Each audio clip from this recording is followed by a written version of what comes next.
ഇന്ന് ലോകം അസമാധാനത്തിലായിരിക്കുന്നതിന്റെ ഒരേ ഒരു കാരണം ഇറാന്റെ ആണവായുധ പദ്ധതിയാണ്. ഗൾഫ് രാജ്യങ്ങളിൽ നാശനഷ്ടങ്ങളും മരണങ്ങളും ഉണ്ടാകുമ്പോൾ ആണവ ഉടമ്പടിയിൽ ഇറാന്റെ ഉത്തരവാദിത്വപരമല്ലാത്ത ഇടപെടൽ അതിന് തിരികൊളുത്തിയിരിക്കുന്നു എന്ന് മനസ്സിലാക്കേണ്ടതുണ്ട്. ന്യൂക്ലിയർ നോൺ പ്രോലിഫറേഷൻ ട്രീറ്റിയിൽ തുടർന്നുകൊണ്ട് തന്നെ രഹസ്യമായി ആണവ സമ്പുഷ്ടീകരണം നടത്തുകയും ആണവായുധങ്ങൾ നിർമ്മിക്കുകയും ചെയ്തതാണ് ഇറാൻ ചെയ്ത ലംഘനം. 1962 NPT അഥവാ ന്യൂക്ലിയർ നോൺ പ്രോലിഫറേഷൻ ഉടമ്പടി രൂപീകരിച്ചത്.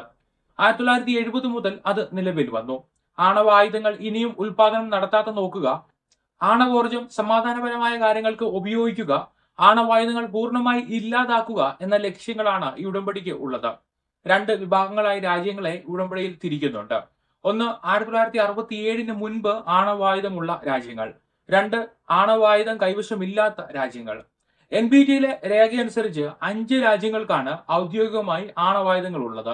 United States, Russia, China, France, UK എന്നിവയാണ് ആ രാജ്യങ്ങൾ.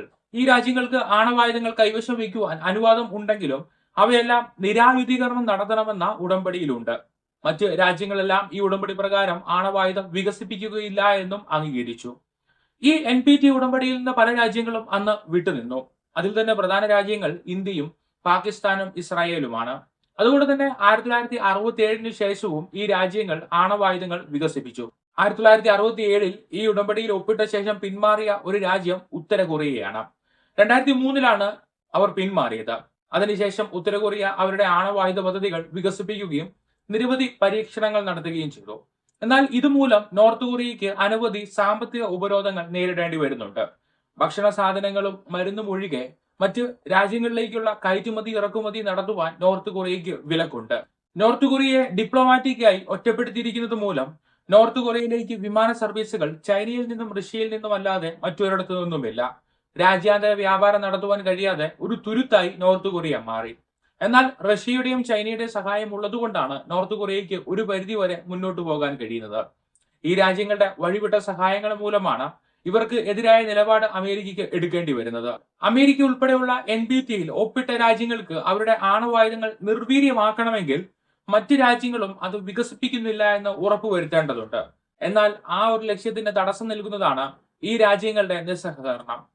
ഇറാൻ വീണ്ടും വീണ്ടും ആവർത്തിക്കുന്ന കാര്യം ഊർജാവശ്യത്തിനല്ലാതെ യുറേനിയം അവർ ഉപയോഗിക്കുന്നില്ല എന്നാണ്.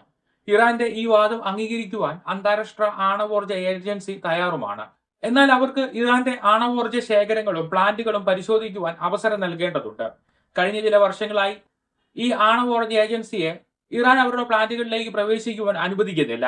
മാത്രമല്ല, അതീവ രഹസ്യമായി ഭൂഗർഭമായി നിർമ്മിച്ചിരിക്കുന്ന അതിവിശാല സൗകര്യത്തിൽ ആണവ സമ്പുഷ്ടീകരണം നടക്കുന്നതായി ഏജൻസി കണ്ടെത്തിയിട്ടുമുണ്ട്. ഈ ഉടമ്പടി പ്രകാരം ആണവോർജ പ്ലാന്റുകൾ ഏജൻസിയുടെ നിരീക്ഷണത്തിന് വിധേയമാണ്. എന്നാൽ ഇറാൻ ഈ പരിശോധനകൾക്ക് അനുവദിക്കുന്നില്ല. ഇറാന് ശരിക്കും ഈ NPT ഉടമ്പടിയിൽ നിന്ന് നിയമപരമായി പുറത്തെത്തുവാൻ കഴിയും. അങ്ങനെ ആണവ നിരായുധീകരണ സംഘടനയുടെ നിരീക്ഷണമില്ലാതെ ആണവായുധം നിർമ്മിക്കുവാൻ കഴിയും. അങ്ങനെ ചെയ്തൊരു രാജ്യമാണ് ഉത്തര കൊറിയ എന്ന് പറഞ്ഞുവല്ലോ. ഈ ഉടമ്പടിയുടെ ആർട്ടിക്കിൾ 10 പ്രകാരം ഏത് രാജ്യത്തിനും അവരുടെ പരമാധികാരം സംരക്ഷിക്കേണ്ടതിന് സ്വയമായി ഉടമ്പടിയിൽ നിന്ന് പിന്മാറാം. എന്നിട്ടും ഇറാൻ എന്തുകൊണ്ട് പിന്മാറുന്നില്ല? കാരണം രാഷ്ട്രീയമായും സാമ്പത്തികമായും വലിയ വില കൊടുക്കേണ്ടി വരും. ഇറാൻ സാമ്പത്തികമായി പിടിച്ചു നിന്നു പോകുന്നത് എണ്ണ ഖനനവും അതിന്റെ കയറ്റുമതിയും ചെയ്യുന്നത് വഴിയാണ്. ഈ NPT ഉടമ്പടിയിൽ നിന്ന് പിന്മാറിയാൽ UN ഇറാന്റെ മേൽ ഉപരോധം ഏർപ്പെടുത്തും. ഇതോടെ മറ്റെല്ലാ രാജ്യങ്ങളും ഇറാനുമായുള്ള വ്യാപാരം നിർത്തിവെക്കേണ്ടി വരും. കയറ്റുമതി നിലയ്ക്കുന്നതിനൊപ്പം ഇറാനിലേക്ക് ധാതുക്കൾ, അയിരുകൾ, മെഷീനറികൾ, മറ്റ് ഉപകരണങ്ങൾ ഒന്നും എത്താതെ വരും. ഇതോടെ ഇറാൻ ഒരു ഒറ്റപ്പെട്ട തുരുത്തായി മാറും. ഇറാനിലേക്കും ഇറാനിൽ നിന്നും ഉള്ള വ്യോമ ഗതാഗതം ഇല്ലാതെയാകും. മറ്റൊരു രാജ്യത്തും ഇറാന്റെ എംബസികൾക്ക് തുടരുവാൻ അനുവദിക്കില്ല. ആയുധങ്ങൾ വാങ്ങുവാൻ കഴിയില്ല. അതുകൊണ്ട് നിയമപരമായി NPTയിൽ നിന്ന് ഇറാന് പിന്മാറാമെങ്കിലും അതിന് രാഷ്ട്രീയപരമായും സാമ്പത്തികമായും വലിയ വില കൊടുക്കേണ്ടി വരും. അതുകൊണ്ട് തന്നെയാണ് ഇറാൻ ഈ ഉടമ്പടിയിൽ നിന്ന് പിന്മാറുവാൻ തയ്യാറാകാതെ രഹസ്യമായി ആണവ സമ്പുഷ്ടീകരണം നടത്തുകയും ആയുധങ്ങൾ നിർമ്മിക്കുകയും ചെയ്യുന്നത്. ഈ ഒരു NPT ഉടമ്പടിയുടെ ലംഘനത്തിന്റെ പേരിൽ മാത്രം ഇറാനുമേൽ ഒരു ആക്രമണം നടത്തുവാൻ ഇടയായതിന് വ്യക്തമായ കാരണവുമുണ്ട്.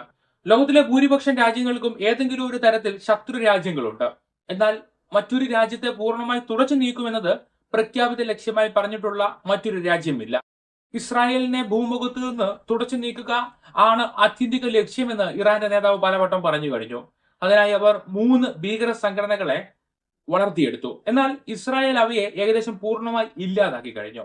ഇനി ഇറാന്റെ മുന്നിൽ ഉള്ള ഏക പോംവഴി ആണവ ആയുധമാണ്. അതിനായി യുറേനിയം സമ്പുഷ്ടീകരണം നടത്തി ആയുധങ്ങൾ നിർമ്മിച്ചു കൂട്ടിക്കൊണ്ടിരിക്കുകയാണ്. ഇന്റലിജൻസ് വിവരപ്രകാരം ഇറാന്റെ ആദ്യ ആണവ പരീക്ഷണം ഇസ്രായേലിന് മേൽ ആയിരിക്കുമെന്ന വിവരമുണ്ട്. ഇനിയൊരു ആണവായുധം ഭൂമിയിൽ മനുഷ്യരാശിക്ക് ദോഷം ചെയ്യരുതെന്ന തീരുമാനത്തിന് ഭീഷണിയാണ് ഇറാന്റെ ഈ ആണവ പദ്ധതി. അതുകൊണ്ട് തന്നെയാണ് ഇറാന്റെ ആണവ സമ്പുഷ്ടീകരണ പ്ലാന്റുകൾ നശിപ്പിക്കുവാൻ US നിർബന്ധിതമാകുന്നതും. ഇസ്രായേൽ വിരുദ്ധ മനോഭാവമുള്ള ഭരണകൂടത്തെ താഴെയിട്ട് മറ്റൊരു സർക്കാരിന് ഇറാനിൽ പിറവി നൽകുവാൻ ഇസ്രായേൽ ആഗ്രഹിക്കുന്നതും അതിനാണ്. അതിനായി ഇറാന്റെ പരമോന്നത ഭരണാധികാരി ആയത്തുള്ള ഖമേനിയെയും മറ്റ് ഉന്നത ഉദ്യോഗസ്ഥരെയും ഒറ്റ മിസൈലിലൂടെ വകവരുത്തിയത്. ഇറാൻ ഇസ്രായേലിൽ ആണവായുധ ആക്രമണം നടത്തിയാൽ അത് അവിടെ കൊണ്ട് തീരുമില്ല. ലോകം മുഴുവനും അതിന് ഇരയായി തീരും. ഈ ഒരു ദുരന്തം ഒഴിവാക്കുവാൻ ചിലരെ തുളച്ചു നീക്കേണ്ടത് ഉണ്ടെന്നാണ് അമേരിക്കയുടെയും ഇസ്രായേലിന്റെയും വാദം. ആണവായുധം നിർമ്മിക്കുവാൻ ഉപയോഗിക്കുന്ന യുറേനിയം എന്ന ലോഹം ചില്ലറക്കാരനല്ല.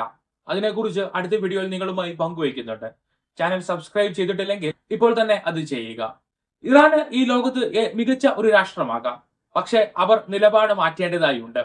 അറബ് രാജ്യങ്ങളെ പോലെ വിദ്വേഷമില്ലാതെ വ്യവസായ വ്യാപാര താല്പര്യങ്ങളുമായി മുന്നോട്ട് പോയാൽ ആരും ഇറാനെ ആക്രമിക്കില്ല. ഖമേനി ഇരുന്ന കെട്ടിടവും സമയവും കൃത്യമായി മനസ്സിലാക്കിയ അമേരിക്കയും ഇസ്രായേലും ഇറാന്റെ ആണവായുധം കൊണ്ടുള്ള ലക്ഷ്യം ഇസ്രായേലിന് മേൽ പ്രയോഗിക്കുകയാണ് എന്ന് പറയുമ്പോൾ അതെങ്ങനെ നമുക്ക് അവിശ്വസിക്കുവാൻ കഴിയും? അതുകൊണ്ട് തന്നെയാണ് ഇറാനിൽ ഒരു ഭരണമാറ്റം ഉണ്ടാകേണ്ടത് അനിവാര്യമായിരിക്കുന്നത്. സൗദി വരെ ഇന്ന് പുരോഗമന പാതയിൽ എത്തിയിരിക്കുന്നു. അതിന് വിശാല മനസ്സും കാലത്തിനനുസരിച്ച് ഉള്ള മാറുന്ന ചിന്താഗതിയും ഉണ്ടാകണം. ഇറാനിൽ ദേശീയബോധം വളർത്തി ഭരണകൂടം അവരുടെ പദവികൾ നിലനിർത്തുവാനുള്ള ശ്രമമാണ് ഇപ്പോൾ നടത്തി വരുന്നത്. എന്നാൽ സമാധാന സമ്പൂർണമായ ഒരു ലോകത്ത് ഇത് അനിവാര്യമല്ല. ഒന്നെങ്കിൽ ഇറാൻ NPT നിന്ന് പുറത്തുപോയി സ്വന്തം ഇഷ്ടപ്രകാരം ആയുധങ്ങൾ ഉണ്ടാക്കുക, അല്ലെങ്കിൽ NPT തുടർന്ന് അതിന്റെ നിബന്ധനകൾ അനുസരിക്കുക. രണ്ടും വേണമെന്ന് പറഞ്ഞ് തുടരുന്നതിൽ അർത്ഥമില്ല.